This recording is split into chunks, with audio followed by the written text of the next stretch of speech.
This is the second part of a two-part episode on accountability and trust.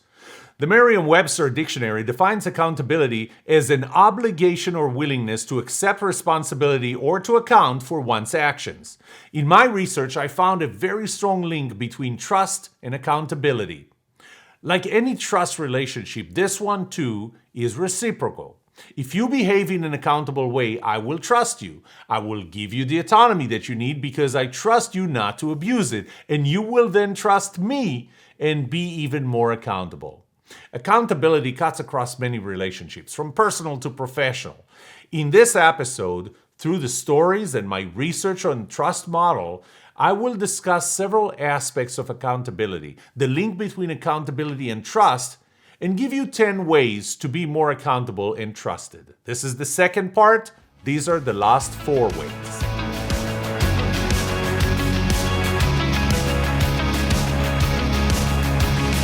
Welcome to The Trust Show. I'm Yoram Solomon, your host, the author of the Book of Trust, and facilitator of the Trust Habits Workshop.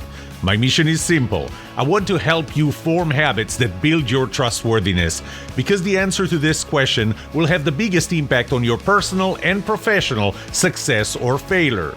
Can I trust you?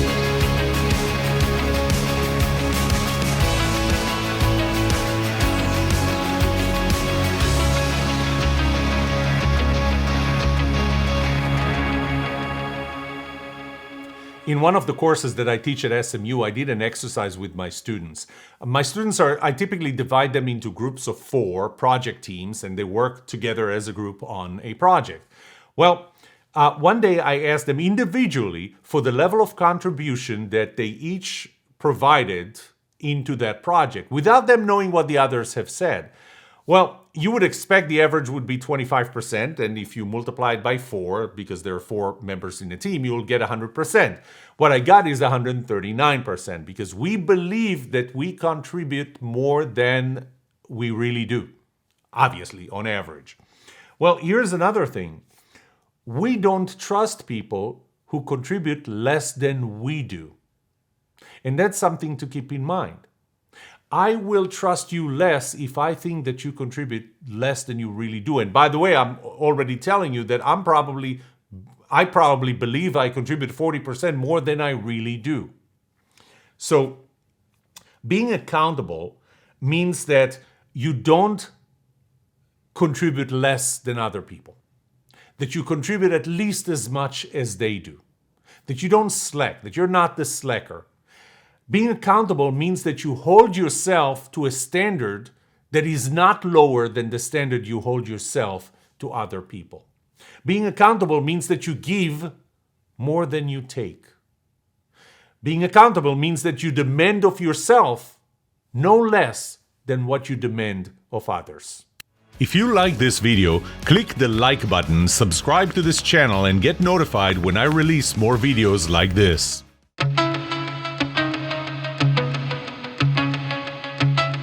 I remember one morning watching TV and hearing in the local NBC affiliate, 5 minutes before 7 a.m., hearing that the number of COVID cases in Texas declined 60%. 5 minutes later, the national station on the Today Show said that the number of cases, that they specifically talked about Texas, increased 81%. And I'm thinking, wait a minute. Hasn't even been 5 minutes. I didn't change the channel. I didn't touch the remote. I'm on the same channel, and I heard within the span of 5 minutes that the number of cases went down 60% and went up 81%. How could that be? So I asked myself, how do they find their data? Where did they find their data? And I looked at, I imagine it was the CDC, so I went to the CDC's website, and what I found was that if you look at the graph, the overall graph, what you will see is that over the last month, the number of cases in Texas went down 60%, but over the last week, the number of cases in Texas went up 81%. The way to explain this is if I would tell you what they said right after they gave the numbers. So the local affiliate said, we went down 60%. The governor has issued a ban on mask mandates. So this is supported because the number of cases went 60% down.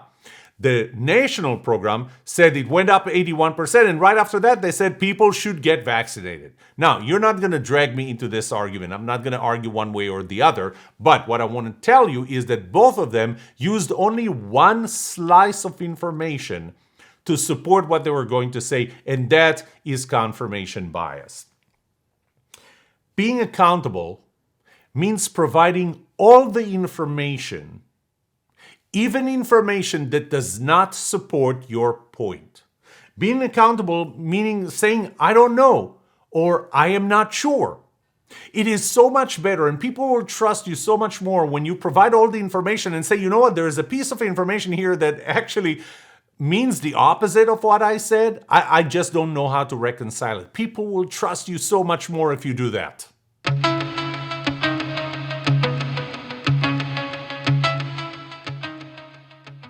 Accountability means that you own the feedback that you provide. Now, I'm going to split this into negative feedback and positive feedback. Positive feedback is feedback about things that you did well. Negative feedback is feedback about things you didn't do very well. It's not feedback delivered in a negative way. It's feedback delivered about things that you did wrong, bad things that you did. And we don't like to give negative feedback. And there are several reasons. One of them is because we don't want the other person to feel bad. So we don't tell them what they did wrong. That's not helping them. We don't like the awkward feeling of giving that negative feedback. So we don't. By the way, the tenure term has declined. So the amount of time you spend in one job has declined so much that we're thinking, hey, you know what? I don't need to do that. I'm going to kick the can down the road. I'm going to let this be somebody else's problem. And if you want to see an example of the consequences of that, just go research Continental Flight 1713 crash in 1987, and you'll see what the consequences are of kicking the can down the road and not delivering negative feedback. Sometimes we don't do that just to avoid litigation. I'm afraid that they're going to take it the wrong way, my feedback, and they're going to sue me as a result. So you know what? Life's too short. Why do I need to give negative feedback? Well, I want you to think about this. Positive feedback makes you feel better. Negative feedback makes you better. So do you trust me if I only give you positive feedback? Or would you trust me more when I give you negative feedback that would make you better? So, being accountable is giving real feedback, the feedback that the other person needs to hear, not just what they want to hear. Being accountable is also avoiding saying, oh, you know, other people complained to me about you and they said this. Well, if other people complained about you, encourage them, or I should encourage them to go directly to you. But the feedback I'm going to give you is going to be first-hand impression, and I'm going to own it. That's what being accountable means.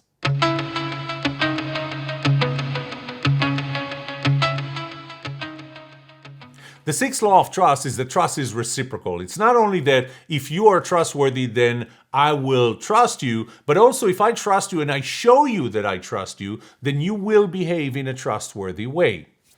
Well, how does that play here? Think about that as two circles, okay? In one circle, this is the trustworthiness circle. If I trust you, I show you that I trust you, you behave in a trustworthy way, you behave in a trustworthy way, I trust you. But the other circle is the distrust circle. If I distrust you and I show you that I distrust you, and believe me that it's hard to not show that I don't trust you, you will behave in an untrustworthy way. Because what's the point, right? And if you behave in an untrustworthy way, you just justify why I distrust you. Now think of this as a hill, as an upside down U. And on top, there's a ball. And that ball can fall in one direction. And once you start falling deeper in one direction, it's really hard to get out of it.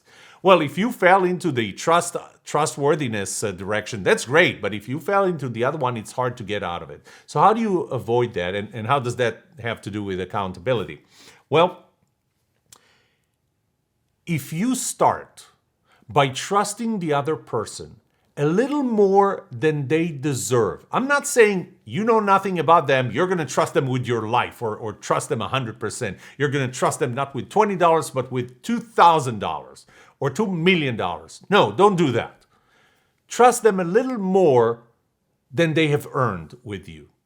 You will cause them to behave in a more trustworthy way. And the other way around. Behave in a little more trustworthy way than the level of trust that other people have in you and have demonstrated, have shown you that they have in you. So being accountable is getting a little ahead of that circle.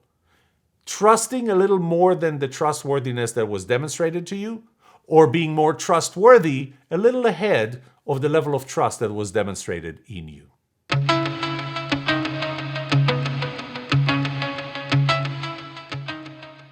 So I'll go back to the dictionary definition of accountability, and using Merriam-Webster, it's an obligation or willingness to accept responsibility or to account for one's actions. So accountability is very important to trustworthiness. You trust people who are accountable. If you want to be more trusted, you have to be more accountable. In the last 2 episodes, this episode and the one before, I gave you 10 ways to be more accountable so you will be more trusted. If you want to build trust, you have to start with your own trustworthiness, which, by the way, was one of the 10 elements that I described.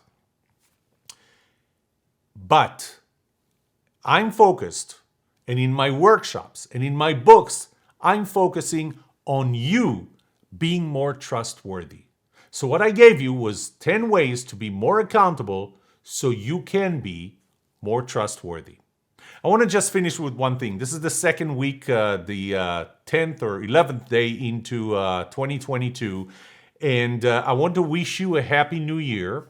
But beyond that, I want to wish you that the next year is going to be better than all the years that preceded it, all the years that came before, and worse than all the years that would follow.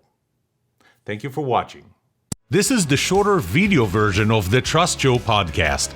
You can listen to the full episode anywhere you listen to your favorite podcasts.